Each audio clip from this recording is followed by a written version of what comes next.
students, this is class 10 science part 8 of chapter 4 carbon and its compound. Okay, last time हमने combustion की equation लिखे थे. Okay, combustion के 3 equation लिखे थे. I hope आपने notebook में भी लिख लिया है और टेक्स्ट बुक में आपने टिक मार्क कर लिया है. वो तीनों इक्वेशंस बहुत ही इंपॉर्टेंट है. अभी नीचे एक एक्टिविटी दी है, उसके ऊपर से कि जब एक्टिविटी में क्या है कि take some carbon compound naphthalene, camphor या alcohol one by one on the spatula and burn them. Right, उनको अगर बर्न करेंगे ना तो अलग अलग कलर की हमें फ्लेम मिलेगी. येलो कलर की ओके विथ शूटी और ब्लैक कलर की विदाउट शूटी. राइट, वो हम लोग देखेंगे यहाँ पे कि observe the nature of flame and note whether the smoke is produce. Place a metal plate above the flame. Is there a deposition of plate in case of any of the compound? Right? तो फिर जो उसको जला रहे हैं ना वो compound को, राइट, उसकी फ्लेम है वो कैसी हो रही है, वो येलो है, ब्लू है, ब्लैक है, वो हमें ऑब्जर्व करना है. और वहाँ पे जो मेटल है, राइट, उसके ऊपर क्या डिपोजिशन हो रहा है शूट का. ओके, तो लेट्स सी. शूट मतलब पता है ना, धुआं. ओके, तो धुआं का डिपोजिशन हो रहा है ऐसा. ओके, मतलब काला काला जो होता है ना वो धुआं. So saturated hydrocarbonates will generally give a clean flame while unsaturated hydrocarbons compound will give yellow flame with lots of black smoke. Okay, उसके नीचे अंडरलाइन कर लो, बहुत इंपॉर्टेंट ऑब्जेक्टिव है कि सैचुरेटेड हाइड्रोकार्बन है वो हमें क्लीन फ्लेम देगा. ये एक्सपेरिमेंट करेंगे ना तो सैचुरेटेड हाइड्रोकार्बन है वो हमें क्लीन फ्लेम देगा without shoot and unsaturated hydrocarbon है वो हमें येलो फ्लेम देगा प्लस स्मोक के साथ. समझ में आया? ओके, उसके नीचे अंडरलाइन कर लो and sit straight please. Behave yourself. Yellow flame with the lots of smoke. This results in a shooty deposition on the metal plate in the activity. और इसके रिजल्ट में हमें क्या दिखेगा कि जो मेटल है उसके ऊपर शूट का डिपोजिशन होगा. राइट, शूटी मतलब SOOTY. शूटी मतलब कि उसके ऊपर धुआं का डिपोजिशन, काले कलर का डिपोजिशन होगा. However, limiting the supply वहाँ से स्मिथ रीड करेगा. इस पर थियरी में लिखा है लिमिटिंग द सप्लाई. अंडरलाइन करवा रहे हैं ना, वो होमवर्क में आपको लिखना है. However, limiting the supply of air result in complete combustion of the even saturated hydrocarbon give a sooty flame. The gas kerosene stove used at the home has inlet. Okay, see, उसके नीचे underline कर लो कि limiting supply of air result in incomplete combustion of even saturated hydrocarbons gives shooty flame. The gas kerosene and stove used at home has inlet for air so that a sufficient oxygen reach. Right? तो हमारे जो gas के Berners आप देखोगे ना, यहाँ पे तो आपको ऐसे डॉट दिए गए हैं. राइट, और फिर यहाँ से फ्लेम आती है. आप यहाँ से जैसे रेगुलेटर ऑन करते हो यहाँ से, पता है ना. राइट, तो उसके अंदर बीच बीच में ऐसे होल्स. क्यों? क्योंकि उसको ऑक्सीजन रिच एयर देना जरूरी है, तब जाके वो फ्लेम होगा. समझ में आ रहा है कि नहीं? अगर वो फ्लेम जो फ्लेम है वो आपको स्मोक ज्यादा दे रही है या फिर कम है, दैट मीन्स कि वहाँ पे ऑक्सीजन नहीं पहुँच पा रहा है. राइट, और जो हमारा फ्यूल है ना, नीचे से जो फ्यूल जा रहा है वो यहाँ पे ब्लॉक हो जाएगा. राइट, तो वहाँ पे सिर्फ धुआं निकलेगा, तो मतलब हमारा फ्यूल भी वेस्ट होगा और यहाँ पे हमें क्लीन फ्लेम भी नहीं मिलेगा. समझ में आ रहा है कि नहीं? ये सब होगा. Okay, so let's see. The gas kerosene sufficient oxygen reach air. Mixture in burnt give the clean blue flame. उसके नीचे अंडरलाइन कर लो. ऑब्वियसली हम जो गैस चलाते हैं उसमें ब्लू कलर की फ्लेम आती है ना. ये सब नो, जो घर में खाना पकाते हैं उसके नीचे ब्लू कलर की फ्लेम और क्लीन होती है. राइट, क्लीन फ्लेम होती है. बट जो कोल एंड पेट्रोलियम यूज करते हैं, जो वुडन यूज करते हैं, चूल्हे पे जो खाना बनाते हैं, उसमें क्या होता है, जो बर्तन है उसमें काले कलर का पूरा कोट लग जाता है. राइट, क्यों? क्योंकि उसमें जो फ्लेम है वो स्मोक के साथ प्रोड्यूस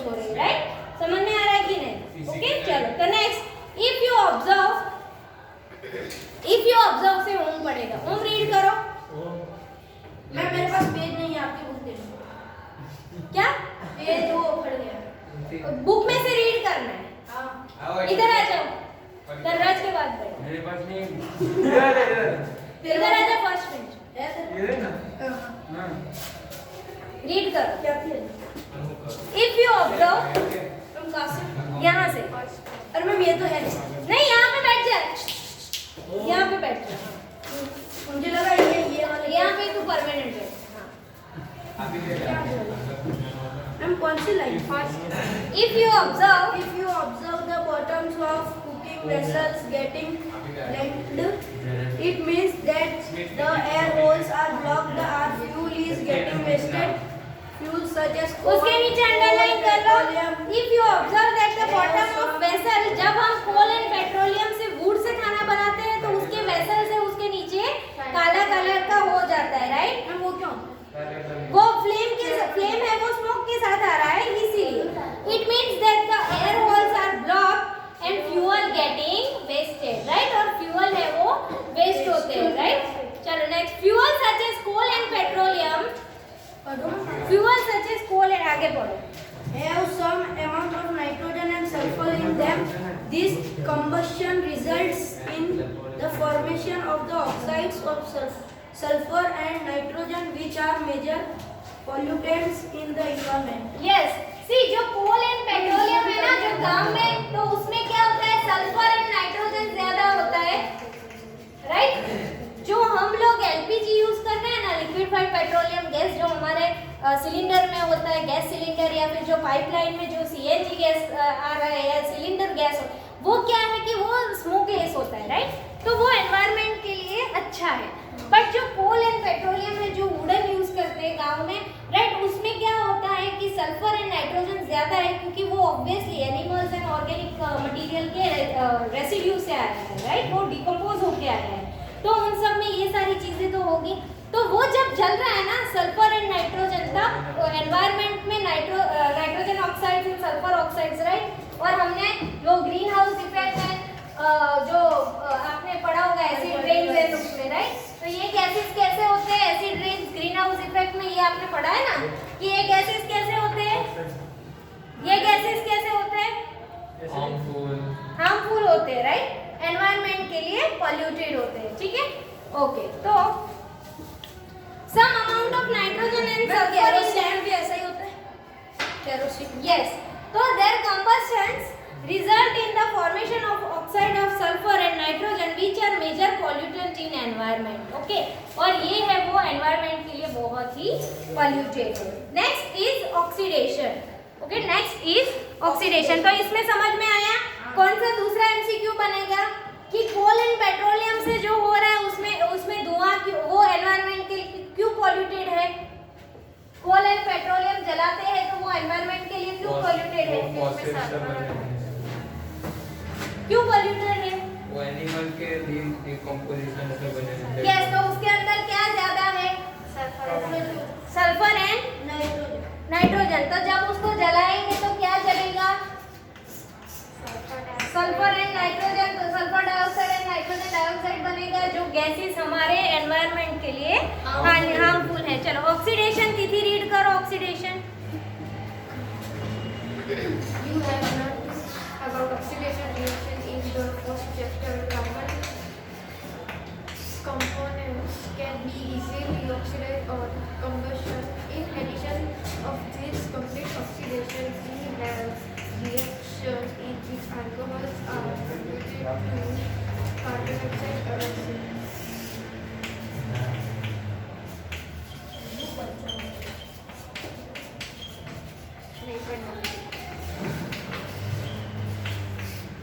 ये इक्वेशन लिख लो ऑक्सीडेशन के नीचे ताकि आपको ये याद रहे।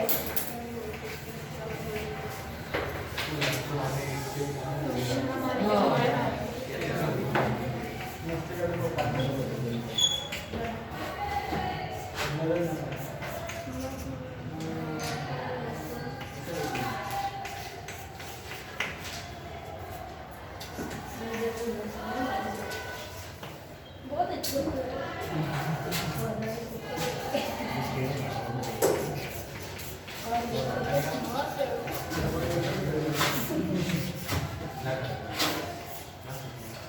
चलो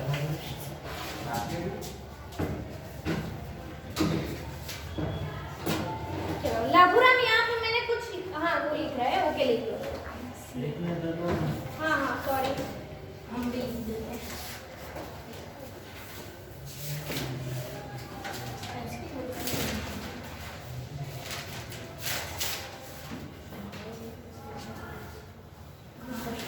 मैम ये क्या है, ये ऑक्सीडेशन में जो कंबशन की लाइन छोड़ दें।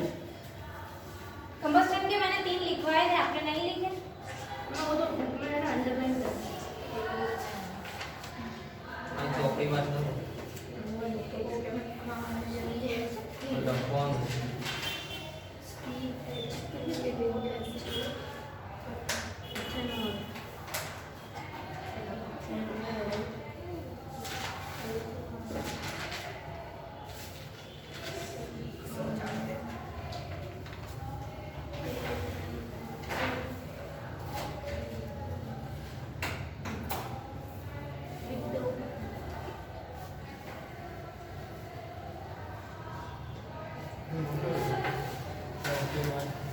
और इथेनॉल और एसिडिफाइड K2Cr2O7, पोटेशियम डाइक्रोमेट है हाँ ये, और पोटेशियम परमैंगनेट। पूछते हैं पोटेशियम डाइक्रोमेट की फॉर्मूला बताओ, K2Cr2O7 और पोटेशियम परमैंगनेट KMnO3। एजेंट में यूज होता है उसको, oxidise agent. Okay, oxidise agent में ये दोनों यूज कर रहे हैं कार्बन कंपाउंड के लिए specially. Let's see, you have learn about oxidation reaction in first chapter. Oxidation हमने फर्स्ट चैप्टर में पढ़ा था। Carbon compound can be easily oxidised on combustion, right? Obviously carbon compound है वो कंबस्ट मतलब उसको जलाएंगे तब वो ऑक्सीडाइज हो जाएगा easily. Okay, in addition to this complete oxidation we have reactions in which alcohol are converted into carboxylic acid, right? आपको यहाँ पे दिख रहा है कि एक अल्कोहल है वो कार्बोक्सिलिक एसिड में COOH, कितनी समझ में आ रहा है? COOH मतलब कार्बोक्सिलिक एसिड कितनी। ओके, तो वो अल्कोहल में से एसिड में कन्वर्ट हो रहा है। ठीक है, ऐसा ऑब्जेक्टिव पूछते हैं कौन सी, in which process alcohol will converted into the acid CH3, oxidation of carbon compound, right? And उसमें एजेंट क्या है? तो we see that some combustants are capable adding oxygen to other, this substance are known as oxidising agent, right? और ये है ना वो oxygen add करने में उसको हेल्प कर इतना सारा ऑक्सीजन दे रहा है, राइट? तो उसको क्या बोलते हैं हम लोग? Oxidising agent. तो ऑक्सीडाइजिंग एजेंट इस प्रोसेस में कौन सा यूज किया गया है? KMnO4, पोटेशियम परमैंगनेट, एंड दूसरा कौन सा है? Potassium dichromate. Okay, dichromate. Book में लिख दो इसके फॉर्मूला, लिख दी। Are oxidizing alcohol to acid, that is adding oxygen to the starting material, hence we know that oxidizing agent। तो ये क्या कर रहे हैं? ऑक्सीजन बढ़ा रहे हैं इस रिएक्शन में, तो उसको क्या बोलेंगे हम? Oxidising agent. जैसे पहले चैप्टर में पढ़ा था, ऑक्सीजन ऐड कर रहे हैं तो ऑक्सीडेशन, ऑक्सीजन बाहर निकल रहा है तो रिडक्शन। समझ में आ रहा है कि नहीं? चलो नेक्स्ट है एडिशन रिएक्शन। नाम से ही पता चल जा रहा है एडिशन रिएक्शन मतलब क्या? कुछ ऐड हो रहा होगा। Yes sir, no? मतलब कि वो रिएक्शन में कुछ ऐड हो रहा है।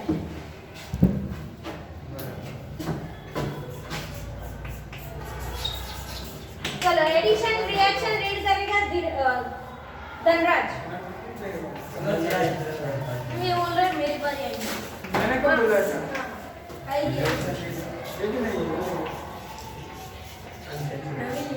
Unsaturated hydrocarbons and add hydrogen in the presence of catalysis such as palladium or lithium to produce saturated hydrocarbon.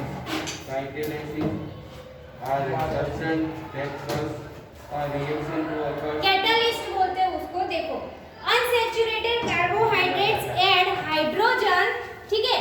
जो अनसैचुरेटेड कार्बोहाइड्रेट मतलब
वेजिटेबल ऑयल, ठीक है, मतलब हाइड्रोजन ऐड कर रहा है। एंड डिहाइड्रोजिनेशन मतलब हाइड्रोजन दूर कर रहा है। वैसे जैसे वाटर में क्या होता है कि हम अगर ऐसा बोल रहे हैं कि हमें पानी की कमी आ गई है तो डिहाइड्रेशन, राइट, हाइड्रेशन पूरा अलग है, हाइड्रेशन अलग है। हाइड्रेशन मतलब कि उसमें पानी है वो बढ़ रहा है, राइट, और डिहाइड्रेशन मतलब कि पानी कम हो रहा है, हमारी बॉडी में से पानी कम हो रहा है, मतलब डिहाइड्रेशन। और हाइड्रोजिनेशन मतलब कि हाइड्रोजन ऐड हो रहा है और हाइड्रोजन दूर जा रहा है, मतलब डिहाइड्रोजिनेशन, ठीक है। और ये जो निकल वाला है ना वो किसमें यूज होता है, तो वेजिटेबल ऑयल है उसका हाइड्रोजिनेशन करके उसको यूज किया जाता है, ठीक है। इसीलिए जो वेजिटेबल ऑयल है उसमें फैट कम होता है और जो एनिमल ऑयल है उसमें फैट ज्यादा होता है। इसीलिए आप टीवी में भी एडवर्टाइज देखते होंगे कि इसमें फैट कम है, सैचुरेटेड हाइड्रोजन है, अनसैचुरेटेड, राइट। तो मतलब कि वेजिटेबल ऑयल है वो हमारी हेल्थ के लिए अच्छा है और जो एनिमल ऑयल है वो हमारी हेल्थ के लिए अच्छा नहीं है, राइट। चलो तो नेक्स्ट रीड करो। You must have yes, You must have seen advertisements stating that some vegetable oil are healthy. Animal fat generally contains saturated fatty acids which are said to be harmful for health. Oil containing unsaturated fatty acids should be chosen for cooking. yes, okay. So this reaction is commonly used in the hydrogenation vegetable. You have must seen in advertise starting that some vegetable oil are healthy. Animal fats generally contain saturated fatty acid should be chosen for the cooking, right? तो मतलब vegetables oil है वो ही choose होता है, ठीक है। तो आपको पूछा जाए कि एनिमल जो फैट है वो जनरली सैचुरेटेड फैटी एसिड होता है which are harmful to us, उसके नीचे अंडरलाइन कर लो। why एनिमल ऑयल है वो हार्मफुल है क्योंकि उसमें सैचुरेटेड फैटी एसिड होता है। हमने 7th 7th स्टैंडर्ड से पढ़ते आते हैं fats convert into fatty acid. Fats 2 types के होते हैं, good fats, bad fats, okay. तो जो सैचुरेटेड को फैटी एसिड में कन्वर्ट करता है that is bad fat, okay. और जो फैटी एसिड हमारे मतलब यूजफुल हो रहा है दैट इज गुड फैट, जो हमारे ग्रीसिंग में हेल्प करता है बोन्स में, राइट, जो हमारी बॉडी है उसको प्रॉपर ग्रीसिंग दे रहा है, प्रॉपर फ्लूइड दे रहा है, वो हमारे लिए गुड है। बट जो फैट है वो क्लॉट बन जाता है, कोलेस्ट्रॉल बढ़ाता है, वो हमारे लिए बैड फैट है, ठीक है। ओके चलो next is substitution reaction. Next is substitution reaction. नाम से ही पता चल जा रहा है, इसमें ऐड हो रहा था ना, इसमें सब्स्टिट्यूट मतलब एक के बदले दूसरा सब्स्टिट्यूट हो रहा है। जैसे कि अगर मैं नहीं आई आज एब्सेंट तो आपके दूसरे टीचर सब्स्टिट्यूट होंगे, right.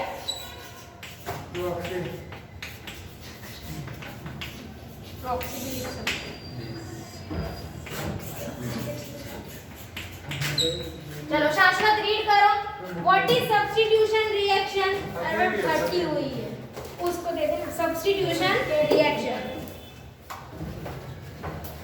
Saturated hydrocarbons are fairly unreactive and are inert in the presence of most reactants. However, in the presence of sunlight, chlorine is added to hydrocarbons in a very fast reaction. Chlorine can replace the hydrogen atoms one by one. It is called a substitution reaction. Okay Sahil repeat करो तो उसको। Saturated hydrocarbons are fairly unreactive and are inert in the presence of the most reactants. However, the presence of sunlight, chlorine is added to the hydrocarbon in a very fast reaction. Chlorine can be replaced hydrogen atoms one by one. It called a substitution reaction. Yes देखो यहाँ equation में क्या दिखाई दे रहा है आपको? CH4Cl2। तो इसमें से एक हाइड्रोजन है ना वो इसके एक Cl के साथ चला गया और एक हाइड्रोजन के बदले क्या आ गया?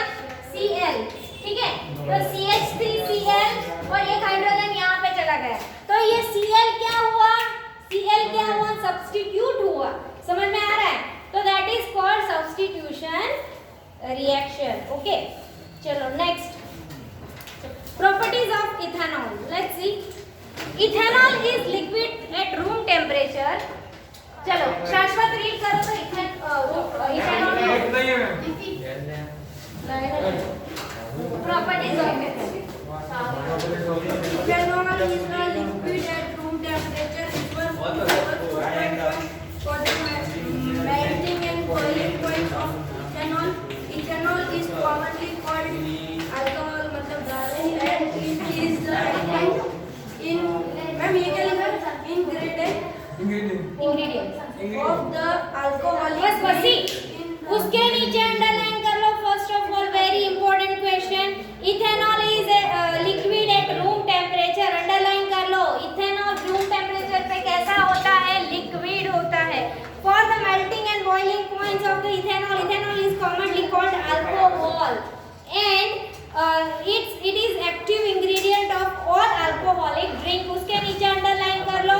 वो एक एक्टिव इंग्रेडिएंट है in all alcoholic drink. Okay, ethanol है वो एक्टिव इंग्रेडिएंट है और अल्कोहलिक में उसको कुछ परसेंट डाला जाता है तब वो अल्कोहलिक बनता है. Right. In addition, yes, In addition, because it is a good solvent, it is also used in medicines such as tincture iodine, cough syrups and many toxic toxins. Yes, उसके नीचे underline कर लो.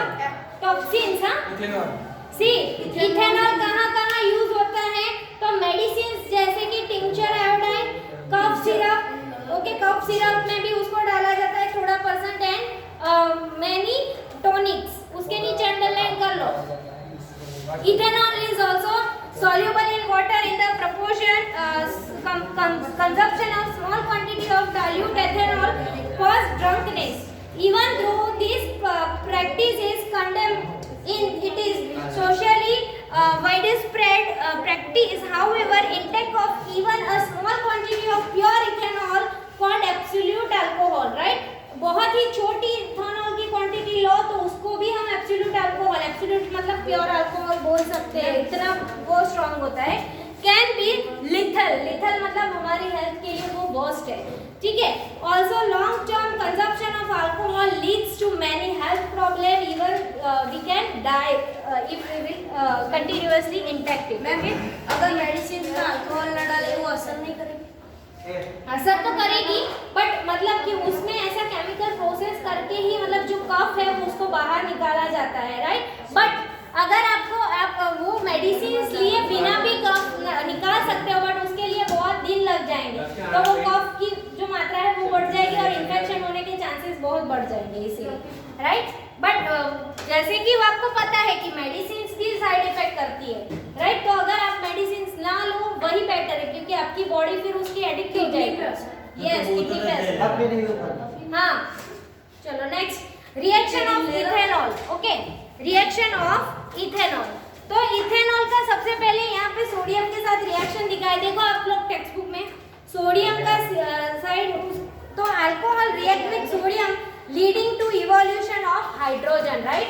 देखो आपको book में evolution of hydrogen मतलब hydrogen को, ये तो एक पोजीशन है. यस, हाइड्रोजन को बनाता है. राइट. तो फर्स्ट है रिएक्शन ऑफ विद सोडियम. तो 2Na plus 2CH3 CH2OH 2CH3 CH2 ONA plus H2. Right. तो ये इक्वेशन में क्या बना रहा है? वो हाइड्रोजन बना रहा है. राइट. इवोल्यूशन हो रहा है हाइड्रोजन का. With ethanol the other product is sodium ethoxide. और ये क्या बना रहा है? तो सोडियम इथॉक्साइड बना रहा है. ठीक है. And next is reaction to give unsaturated hydro. ये पूछते हैं, बहुत बार पूछते हैं सोडियम के साथ इथेनॉल का रिएक्शन. सोडियम के साथ इथेनॉल का रिएक्शन या फिर हाइड्रोजन कैसे इवोल्यूट होता है सोडियम रिएक्शन से, ऐसा उल्टा करके क्वेश्चन पूछते हैं. तो आपको ये रिएक्शन लिखना है और समझाना है कि सोडियम इथॉक्साइड बनता है एंड हाइड्रोजन इवोल्यूट होता है, राइट। चलो नेक्स्ट है कि reaction to give unsaturated hydrocarbon. Okay, अभी हाँ, ये आपको ऐसे भी पूछेंगे कि अनसैचुरेटेड हाइड्रोकार्बन लेने का रिएक्शन कौन सा है, वो बनाने का। तो उसमें क्या बनाएंगे, अल्कोहल है, राइट। अल्कोहल को H2SO4 सल्फ्यूरिक एसिड में डालेंगे ना, तो उससे क्या बनेगा डबल बॉन्ड वाला, मतलब अनसैचुरेटेड हाइड्रोकार्बन, ठीक है। तो सेकंड लिखो, ये लिख लिया सबने, सोडियम वाला लिख लिया ना, टेक्स्ट बुक, हाँ ओके, वो टेक्स्ट बुक नहीं लाई हो, उसको लिख लेना।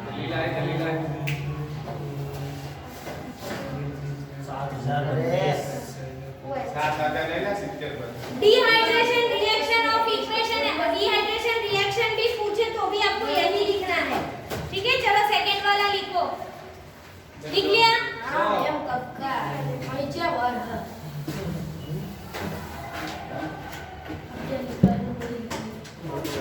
सेकंड लिखो, डिहाइड्रेशन, मैं हेडिंग लगाती हूं ताकि आपको पता चले। Dehydration reaction of alcohol to ethene, right? So reaction to give hydrocarbon, so heating ethanol at 443 Kelvin। ओए, ऑब्जेक्टिव में पूछते हैं कितने टेम्परेचर पे इथेनॉल को जलाएंगे, तो 443 access concentrate sulfuric acid result in the dihydration of ethanol to give ethene, right? तो यहाँ पे लिखो CH3CH2OH, ये क्या है, इथेनॉल, उसको H2SO4 443 केल्विन, तो इथीन मिलता है। डॉली, ये किसकी फॉर्मूला है, धनराज, ये किसकी फॉर्मूला है? Very good. और ये बट ये CH2 डबल बॉन्ड CH2 क्या है? डबल बॉन्ड CH2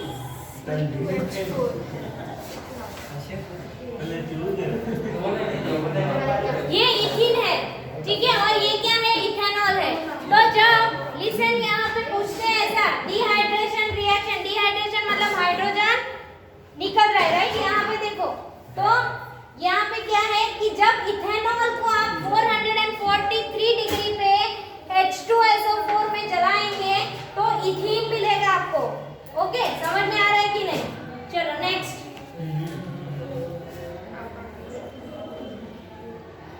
ऑब्वियसली तो यहाँ से पानी निकल रहा है तो इसमें से वाटर निकल जाएगा, राइट। चलो next is properties of ethanoic acid.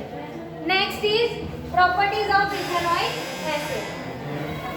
Okay students, तो हमारा सिर्फ दो टॉपिक बाकी है, properties of ethanoic acid and soap formation. Okay, मतलब सॉरी, सोप रिएक्शन। ओके, वो दो टॉपिक हम लोग नेक्स्ट लेक्चर में कंप्लीट कर लेंगे and then we will do exercise. Thank you everyone.